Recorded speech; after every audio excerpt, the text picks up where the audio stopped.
Welcome back to the Car Doctor channel. I'm Tim. Thanks for stopping by. Got a tip today for owners of certain year model Ford Explorers experiencing non-operational power windows.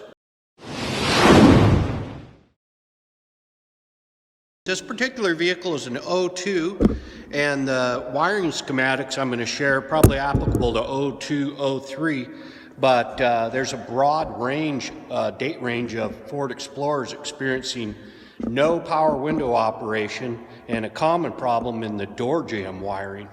But this vehicle came in, I've done no previous diagnostic work on this system at all. I suspect the door jamb wiring, but I'm going to give you a couple of things to check. There's an outside chance that there could be a problem with the switch assembly. However, it's not very likely. They almost all have problems in the door jamb wiring that goes through the little boot in the hinge area of the driver's door. Again, none of the power windows work. I do have full gauge operation which tells me the fuses and power supplies are good. A couple things to check for to see if we have power and ground through the switch, and then we'll dive into the wiring. You definitely want to repair the wiring properly. Don't just use a butt connector or something like that. It's not going to work long term. So go ahead and do it right now. Use some quality wire. Recommend like Arctic Flex wire if you can get that. It's highly flexible. The alloy of the wire strands themselves allow for a lot of flexing, and the insulation is a high silicone based insulation that's also flexible even to low temperatures. So that's a quality wire, but whatever the case, if you use solder in a new piece of wire with some shrink tubing, you'll have a long-term repair and you won't have to go back here again for some time. It's not uncommon to see multiple wires broke, but more than likely a power or ground wire broke.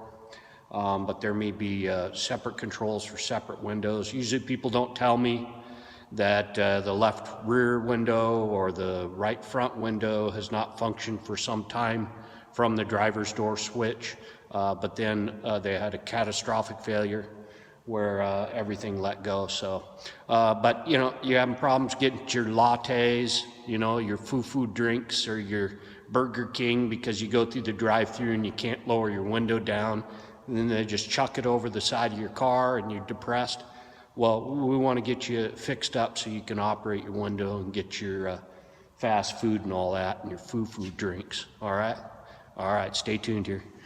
Okay, as I said, first thing we're going to do is going to make sure we got the proper powers and grounds to the switch on the driver's door. And to do that, I'm just going to pop the driver's door switch off of the door panel. And to do that, I'm going to use a trim toolkit. Hey, special thanks to John and the Plow guys. I'm going to put a link to their channel at the description of this video. And they were kind enough to send me a trim toolkit off of Amazon. Hey, I'll also put a link to this kit. It's a pretty sweet little kit that's got all the tools necessary to pop your trim pieces and prevent damage to plastic interior trim as you're servicing those items. So we are going to need to pull the driver's door window switch off of this panel, and I'll just grab one of the tools here that will help me do that. Let's see. Let's try this one.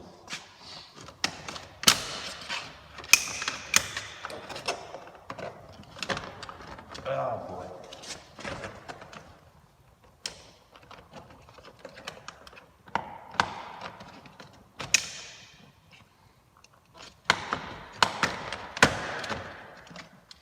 There we go. Okay, I'm going to access the master switch wiring, and the first one I'm going to check here is the black wire for ground. So I'm going to ground my test meter and just do a continuity check across that circuit for a good ground. And I'll ground one side of my meter. Hopefully that's good ground.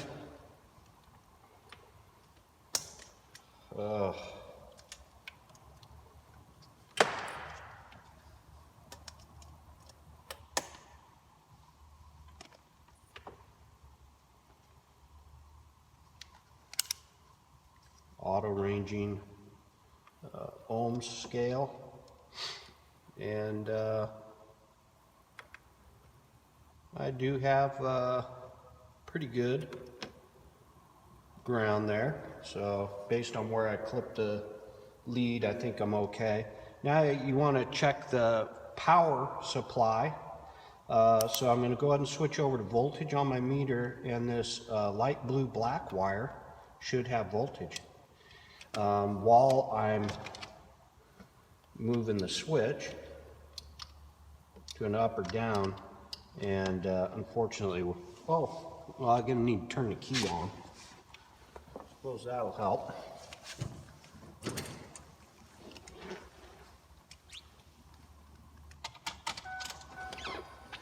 Okay, well, I got voltage, and the voltage remains even when I'm switching the switch. So it tells me my switch is good and I've got power and grounds here, but I don't know about my wiring going through the door. I'm confident my switch is okay, and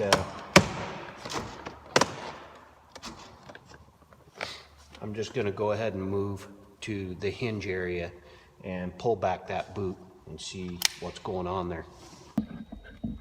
Okay, there's our main ground wire broken, so I must have been getting ground fed back through the switch somehow, but I think that's our problem there. Broken wire. See if I can find the other end in there. That's where it gets tricky. Okay, try to fish the other end of this wire out. Oh, there it is, way down in there.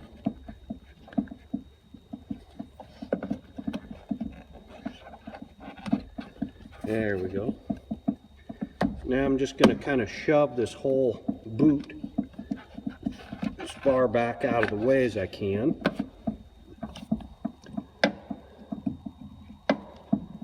And now we have both ends of our broken wire. And I've checked all the other wires. They all look good. There's not even any cracking. So we should be able to just repair this wire. So I'm just going to cut these ends, clean them up, and we're going to splice in a new chunk of wire.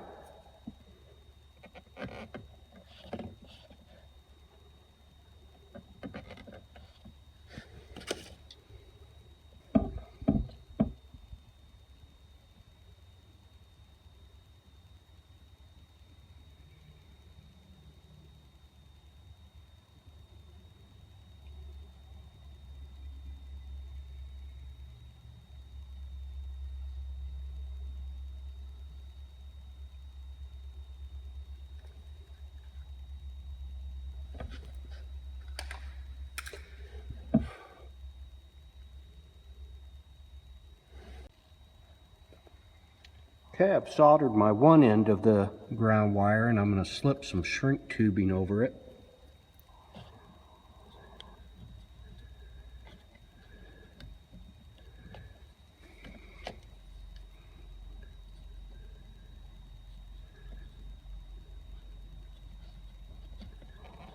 Before we secure the other end of it.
Okay, I realized I was a little bit tough to see in the hinge area. I don't know how good a video I got there, but I got it soldered back together. I basically spread out the area that failed in the wire so that the new bending, flexing spot is going to be away from both soldered ends of that. So I taped it around the center where I figure it's going to flex, and kind of added some length. And I've got my little boot properly sealed on both sides of the door hinge area, and there's nothing left to do but test this system and make sure that all my controls function properly.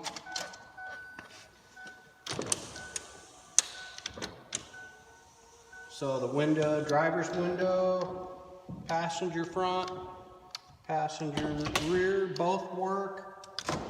Lock and unlock function work. All functions of the left and right power windows function. So we are good to go. Can't think of anything else to cover here, but if you have any questions or anything you feel like you could add, put that in the comments section down below. And we appreciate the thumbs up, positive comments. We don't like the hate mail or the thumbs down. Do not give us a thumbs down. That would be bad. It hurts my feelings and keeps me up at night. But no, I'm cool. I'll get over it. But I do appreciate you as the viewers. Thank you for your support. I hope this has helped somebody get out of a pinch.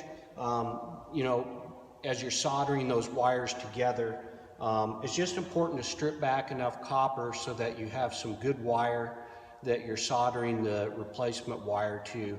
And it's tough to kind of twist those wires. In this case, I kind of left them straight and just stuck the wires together and kind of took a needle nose and then I soldered those together so that it made a good joint and it's not compromised. If you do too much flexing and twisting and trying in that tight space of the hinge area, you're just going to have another failure down the road. So, and then you put that shrink tubing in and then wrap a little tape around the entire section of harness, and that's going to spread the load and the flexing of that and prolong the life of it. So once again, thanks for visiting the Car Doctor channel, and I wish you good luck with your repairs. Have a good one.